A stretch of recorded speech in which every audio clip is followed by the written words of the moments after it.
EA Sports. It's in the game.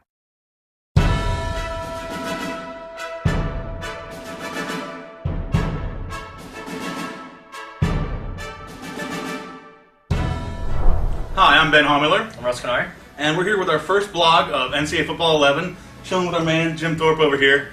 Kind of talking about some of the new things we're doing this year. This is going to be the first time that we're hitting you with some new information, some new features we're doing this year. Got a lot of great stuff going into the game this year, and more importantly, it's the stuff that you wanted to see. That's what our main focus has been this year, and you'll see that in the coming weeks and months. The new things that we're doing this year are really about you, the fan, and what you wanted to see in the game. Yeah, we've gone through, our forums, gathering feedback, our live chats, reviews, everywhere that we could possibly get information that the NCAA fan, the player, wants to see in the game. And, that's kind of what we've gone out and attacked. First when we were making the game, and first what we're going to bring to you guys. Yeah, so every week you're going to see new things that we're doing, as well as get a chance to meet some of us behind the scenes that help make this game and our true passion for college football and what makes us love this game and make this not really work for us, but a great time, to put together a great game. It's going to be an exciting year. First on the list is, I think going to be probably the biggest one we talk about. It's the one I'm most excited for, yeah. So go ahead, take it away. Oh, I get to be the good guy. You get to be the good guy this time. Outstanding. For once in my life, I get to break news that people want to hear. Formation subs. It's in. They're back. It's exciting. Outstanding. Actually, no, in all seriousness, no, formation subs is kind of one of the big things that even we wanted in the past. It's getting it in is, the biggest example I think for me is I love running a two-back system. I love getting both my running backs in, and the easiest way, by far, is getting in there and setting up different formations, for my speed guy, my power guy, and kind of have them in one in I form, one in twins, and, just mix it up. And receivers, run a lot of receivers in Dynasty, want to get those young guys in the field a little bit, get them a little taste of the action, so you get a couple sets where you make sure you have them in there. So it's great to do two-back quarterbacks, too. You got a speed guy, dual threat guy, and you got a pocket passer. A couple sets where you want to mix in some options, some where you want the drop back, so you can set that up in formation subs.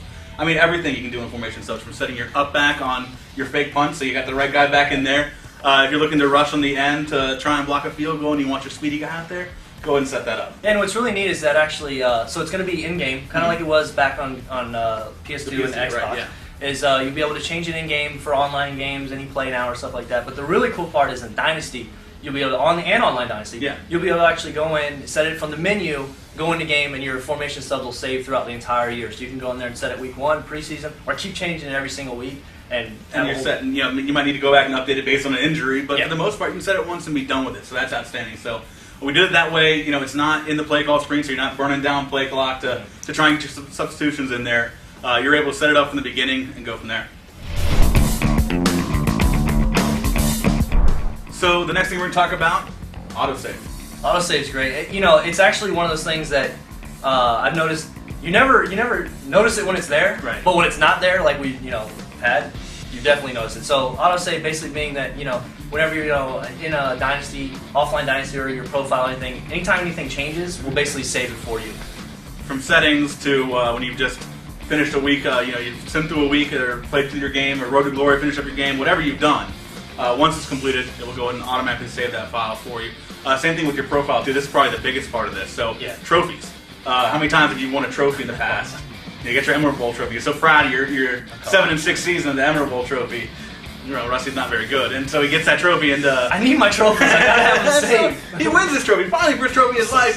Forgets to save his profile, and he lost that thing forever. So now it'll automatically do that for you. And so those of you that play online Dynasty, like me, extensively, you're used to this already because that's how it does. Once you're done with backing out of recruiting, it'll upload the changes. Once you finish your game, it'll save too. Now that's bringing it to the rest of the game, so you're totally set right there. You got everything done for you. Yeah, and then the last little bit is we added the option so that if you don't want autosave, you can turn it on and off from the profile. Yeah. And then secondly, closely related to autosave is the auto load of rosters. And I know Benjamin is a huge fan of this one, so I'm gonna go ahead and let you talk. I've been fighting for this one for a while now because this has been something that's kind of killed me. Is that you go into a game mode, you start up a new dynasty, you back out, you want to start Road to Glory, and we would reload the default rosters that came on disk, not the roster file you had when you went into there. Say you downloaded a roster file and you want to use that. So you get through high school and your Road to Glory, and I've played 4 games of high school now. The roster file that I have isn't what I thought it was, isn't what I wanted. Now I got to restart everything again. So what we're going to do is when you leave a mode and come back to the front end main menu,